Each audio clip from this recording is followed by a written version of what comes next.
जिसे एकादशी व्रत रहना हो उसका नियम है, प्रतिदिन जो तुलसी जी की भक्ति करता है, तुलसी का पौधा रोप करके तुलसी जी का सिंचन करना, तुलसी जी को तिलक लगाना, तुलसी जी को माला पहनाना, तुलसी जी की परिक्रमा करना, तुलसी जी को प्रणाम करना, वो कोटि सहस्त्र युगों तक ऐसा महान सुकृत होता है कि भगवान श्री कृष्ण के नित्य समीप रहता है जो तुलसी जी की सेवा करता है।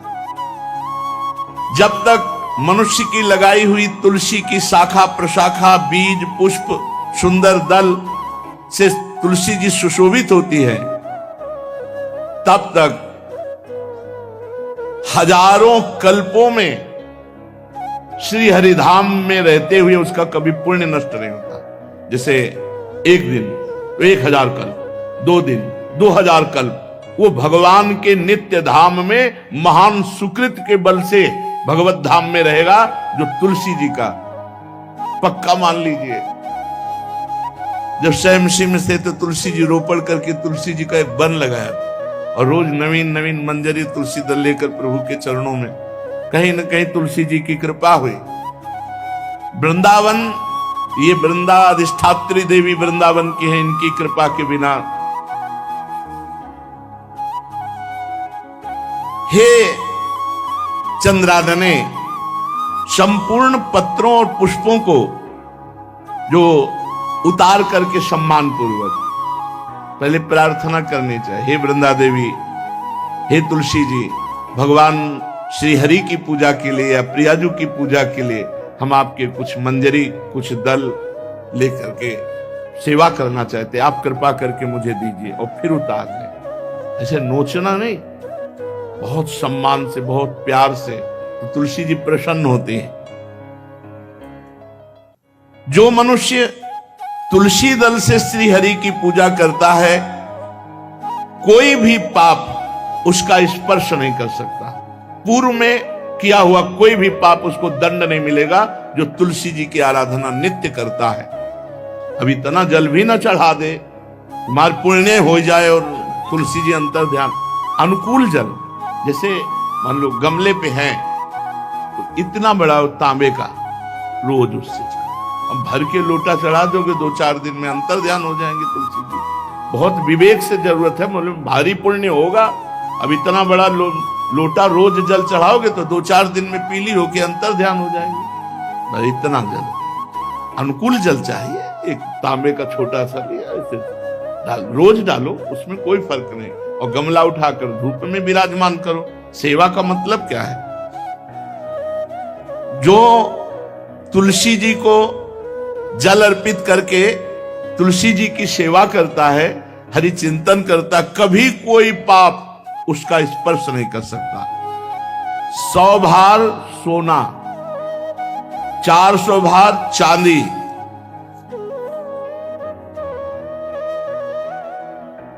का जो दान करने का फल होता है, वो एक तुलसी दल उतार, जो अपने द्वारा लगाई हुई तुलसी दल, वो हरि के चरणों में अर्पित कर। ये 100 भार सोना और चांदी बराबर ही नहीं हो सकती। कितना महत्व है।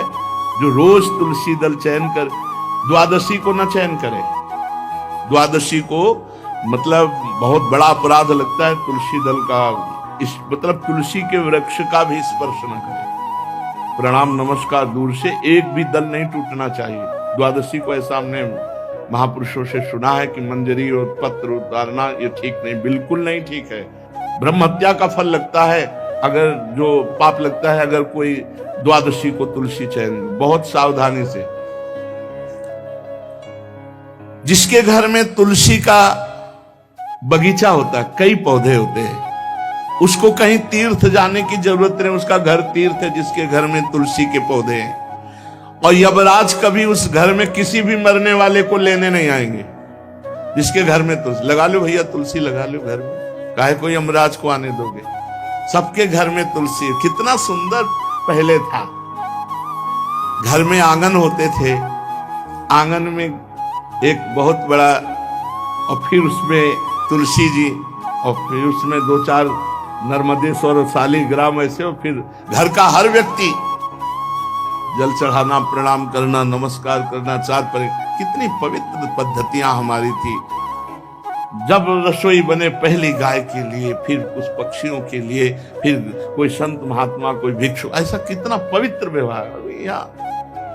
यहाँ जैसे हमने देखा है, ये रसोई बन रही ना, तो धुआं नहीं खत्म होने पाता, वो ही सब अपवित्र किए हुए हैं, राक्षसी बुद्धि आती चली जा रही। तुलसी जी, ये भागवती को वस्तु है। हमें लगता है बालकनी तो होती है, बढ़िया बालकनी में ऐसा उठाने धरने वाला स्टैंड लोहे का रखो कि तुलसी जी को विराजमान कर दो। जिसके घर में तुलसी जी विराजमान होती, उसके घर में यमराज कभी नहीं जाते। जो तुलसी जी का सेवन करता है, उसकी सारी कामनाएं तुलसी जी पूर्ण कर देती हैं। तुलसी जी को लगाना, तुलसी जी का पालन करना, तुलसी जी को सिंचन करना, तुलसी जी का दर्शन करना, तुलसी जी का स्पर्श करना, मनुष्य के द्वारा जो मन, वाणी और शरीर से पाप हो गए, सबको तुलसी महारानी क्षमा कर देती है, दग्ध कर देती है। पुष्कर आदि तीर्थ, गंगा आदि परम पावन नदियां, ये सब जो स्नान आदि, अवगाहन आदि करने का फल देते हैं, वो केवल तुलसी जी घर में विराजमान है, उसको फल मिल जाएगा। कितने बढ़िया। जो तुलसी जी की नवीन मंजरी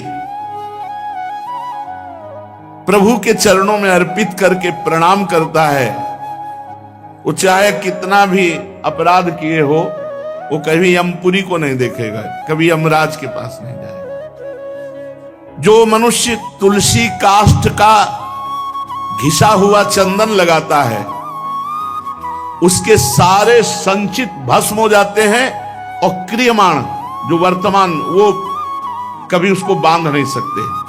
तुलसी जी का काष्ठ का घिसा हुआ चंदन। जिसके घर में तुलसी की छाया होती है, वहां पितरों को अपने आप कल्याण प्राप्त हो जाता है। जो श्राद्ध करने से लाभ मिलता है पितरों को, घर में तुलसी लगा के, जो तुलसी की छाया, बड़ा वृक्ष, पितरों को तृप्ति मिलती है। चतुर्भुज ब्रह्मा जी सारंग धनवा श्री हरि के महामहिम स्वरूप की अनुभूति करने के लिए भी कहा है कि तुलसी जी का महान महात्म्य है। अगर तुलसी जी का सेवन करे तो भगवान श्री हरि की महिमा को जान जाएगा। स्त्री हो या पुरुष, पुरुष नपुंसक नारीवा जीव चराचर कोय, सर्व भाव भज कपट तज मोह परम प्रिय सोय। शरीर वर्दी है, हमारी पोशाक है, हम सब एक हैं, आत्मस्वरूप है, कुछ अलग नहीं है। शरीर केवल पांच भौतिक है तो सबका पांच भौतिक है, उसमें चिन्ह है स्त्री पुरुष के, बस। इसके लिए भगवान की आराधना निषेध थोड़ी है। जो स्त्री या पुरुष श्री तुलसी जी के काष्ठ के मन के बना के, जैसे छोटी कंठी या बड़ी माला धारण करता है, श्री कृष्ण उसके बस में हो जाते हैं। यह है तुलसी जी की महिमा। परम सुहाग श्री कृष्ण मिल जाते हैं, और कौन सी भी हमें उपलब्धि चाहिए। हे गोप नंदिनी, तुलसी जी का सेवन करने से श्री कृष्ण वश में हो जाते हैं।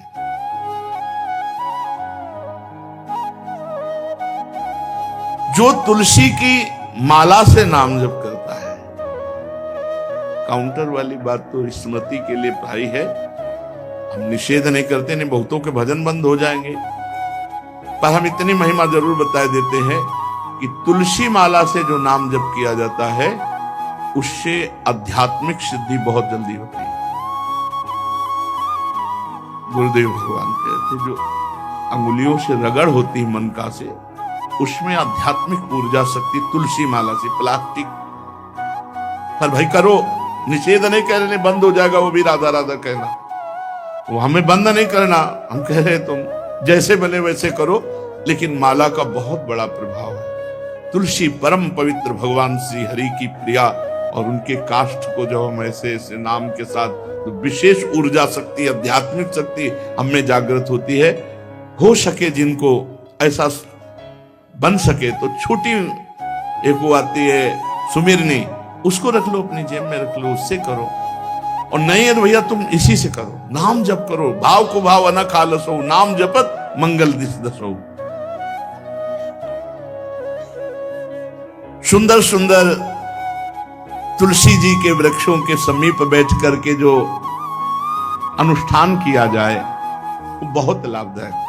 श्रीमद् भागवत का, गोपाल सहस्त्र नाम का कोई भी पाठ तुलसी जी के समीप विराजमान करके किया जाए, आचार्य को बुला करके तुलसी पूजन करना चाहिए, विविध प्रकार के अनुष्ठान, अरे तभी तो सब मंगल होता है। पहले था, हमने देखा है 4 बजे माताजी दरवाजे के सामने लीपती, रोज का काम। जो पुराने घरों में देहरी के आगे आके 4 बजे लीप करके वहां अपना चौक के दीपक जला, क्या पवित्रताएं थी, क्या मंगल था। जब किसी को निमंत्रण दिया जाता था सबके पैर धोए जाते थे, सुंदर बिछौना बिछा करके और उसमें बैठकर पत्तल और रज के और सकोरा कुल्हड़ ऐसे भोजन पाया, कितना पवित्रता। जो हमारी पूर्व पवित्रता थी, धोती कुर्ता चोटी, पवित्रता। अगर बाहर जा रहे तो पैजामा कुर्ता, ऐसे बहुत पवित्र पोशाकें थी, पवित्र आचरण थे, पवित्र खान पान था। घर में जाओ तो एक पवित्रता है। किसी भी घर में ऐसा नहीं था कि देव मूर्ति न विराजमान हो, किसी भी घर में ऐसा नहीं था तुलसी जी विराजमान न हो, 1-2 गाय जरूर होती, पवित्रता।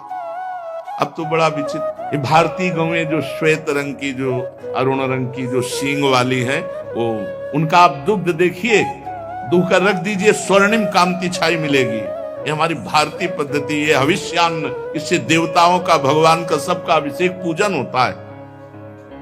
शुद्ध गाय जो हमारी भारतीय है, तीला है उसकी जैसे निकला हुआ, भगवान ने सेवा की है। हमारे गोविंद भगवान का नाम ही गोविंद, गौओं के इंद्र। भगवान सुबह से निकल जाते थे, शाम तक गौओं को चराते थे। बड़ा तो किशोरी जी ने श्री तुलसी जी के पूजन की बात, भगवान गोपियों से वादा किए थे कि अब तुम्हें अगली पूर्णिमा को रास, अब रास बिना रासेश्वरी के नहीं हो सकता। लिखा हो चाहे ना लिखा हो, कोई भी विद्वान, कोई भी प्रवक्ता इस बात को बतावे, कहते हैं भागवत में राधा नाम नहीं लिखा है, भागवत राधामय ही है। सांद्रानंद घन प्रेम मूर्ति किशोरी, बिना लाडली जू के कोई रास बता दे कहीं भी, कभी भी, कैसा भी।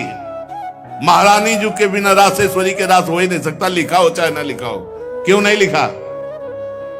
याते श्री सुख प्रगट कियो नहीं, जहां बोले राधा तो समाधि लग जाती हो, यहां 7 दिन में तक्षक काटना है। श्री सुखदेव जी ने महारानी जी का नाम, हरिराम व्यास जी कह रहे, याते श्री सुख प्रगट कियो नहीं, जानि सार को सार परम धन, राधा नाम आधार। वैसे तो रोज संकेत वन में, पीछे हमने चर्चा की थी, प्रेम सरोवर में प्रियालाल मिलते थे, नंदगांव दर्शन। आज लालू ने एक नई लीला रची, गोप देवी लीला है। श्री लालजू महाराज प्रियाजू को रास के लिए उन्होंने सोचा एक बार छलिया रूप रख करके महल में प्रवेश करते हैं, देखते हैं लाडली जू पहचानती है कि नहीं, और कितना प्यार लाडली जू करती है। महाराज तो जो रूप धारण करें तो सभी सुंदर हैं, तो सुंदरता के समुद्र हैं। जब नकबेसर धारण करते ना, अंजन और घूंघट नीलांबर का, महाराज हृदय चूर चूर हो जाए, ऐसे सुंदर है। गोरी किशोरी भी चकोरी है जिनकी, नीलांबर धारण करके, और जिस समय लाली लगा के महाराज अपने राधा पी जी को कभी कभी जब आते हैं तो देखो ऐसा लगता है यार बलिहार है महाराज, जो रूप धारण करते सीधे हृदय पर प्रहार करते हो। प्रभु ने गोप देवी का रूप धारण किया, गोपांगना का। श्री चरणों में नूपुरों की झनकार, कटी में करधनी जिसमें क्षुद्र घंटिका लगी हुई है। अद्भुतम गोपिका रूपम चलत झंकार नूपुरम किंकिणी घंटिका शब्द मंगुलीयक भूषितम। बड़ी दिव्य अंगूठियां धारण किए हुए अंगुलियों पे, कमर में करधनी जो रुंझुन रुंझुन, श्री चरणों में नूपुर और रत्न कंकण केयूर मुक्ताहार विराजितम। कलाइयों में रत्न जटित कंगन, बीच बीच में चूड़ियां, कंगन ऐसे, बाजूबंद, कंठा, मोतियों के हार और शीश फूल, केशपास, बेणी रचना, नासिका में मोती की बुलाक, बेशर और अलकावली, घुंघराली अलकावली, श्याम वर्ण के केश। ऐसा रूप धारण किया जो देखे मुग्ध हो जाए। श्याम सुंदर को वृषभानु भवन की तरफ चले। खाई और परकोटों से युक्त वृषभानु भवन 4 दरवाजों से सुशोभित, प्रत्येक द्वार पर काजल के समान वर्ण वाले गजराज झूम रहे। राजभवन की बड़ी मनोहरता है। उस मंडप प्रांगण में वायु के समान वेग वाले घोड़ों से अंगरक्षक महल की रक्षा करने वाले चारों तरफ दौड़ रहे वृषभानु भवन में। और बड़ी ही सुंदर सुंदर गवें, धर्म धुरंधर बलवान सांड रमा रहे। बहुत से गोपाल बंशी वेद धारण किए हुए उनको संभाल रहे हैं। वृषभानु जी का भवन क्या है, ऐसा लगता है कि विश्वकर्मा ने पूरी कला कौशल लगा दी। और महारानी जी के लिए भवन के अंदर ही बगीचा, झरना, सरोवर, सब कोटि कोटि सूर्य के समान कांति वाली सुंदर सुंदर मणियां खंभों में जटित हैं, जिससे प्रकाश फैल रहा है। रत्न मंडित आंगन, बहुत से रत्न स्वरूप भूमि पे जटित है। और वहां वीणा, ताल, मृदंग आदि बाजे बजाती हुई बहुत सी मनोहर सखियां फूल छड़ी लिए हुए दरवाजे पर खड़ी हैं, संगीत बज रहा है। उस अंतापुर में दिव्य विशाल उपवन की छटा छटक रही। भीतर ही अनार, कंद, मंदार, नींबू तथा अन्य ऊंचे ऊंचे वृक्ष लहला रहे। केतकी, मालती, माधवी लताएं बड़ी सुंदर वृक्षों का आलिंगन किए हुए श्री राधा निकुंज महल के अंदर ही कल्प वृक्ष के फूलों की सुगंध से भौरे मत वाले हो रहे हैं। शीतल मंद सुगंध वायु चल रही है। कहीं सहस्त्र दल कमलों के पराग को बारंबार वायु बिखेर रही है। निकुंज शिखरों पर बैठे हुए मोर कभी नाचते हैं, कभी कूक रहे हैं, कहीं कोकिला, कहीं सारस, कहीं सुख। और फूलों के सहस्त्र सहस्त्र सैयाएं जगह जगह, कभी लाडली जो इधर से निकले किसी में भी विराजमान हो जाएं। मेघ मंदिर में सैकड़ों फुहारे छूट रहे। बाल सूर्य के समान कांतिमान कुंडल तथा विचित्र वर्ण वाले वस्त्र धारण किए हुए करोड़ों बलवान महल के आसपास श्री लाडली जी के और श्री स्वामिनी जी की परिचर्या में सब सुसज्जित सखियां केसरिया रंग के सूक्ष्म वस्त्रों को सजाकर पर्दा बनाया गया है। जलज पुष्प, थलज पुष्प जगह जगह पल्लव बिखेरे गए हैं और घुटनों तक पुष्पों का पराग महारानी जो चलेंगे। राजभवन में ऐसा मालती मकरंदों के फव्वारे, मालती मकरंदों के, मालती के सुंदर मकरंद के पराग के सुगंध से युक्त ऐसे फव्वारे चल रहे हैं। ऐसे आंगन, करोड़ों चंद्रमाओं की कांतिमती कोमलांगी सहचरियां, करोड़ों चंद्रमाओं की कांति धीरे धीरे वहां सब निरीक्षण परीक्षण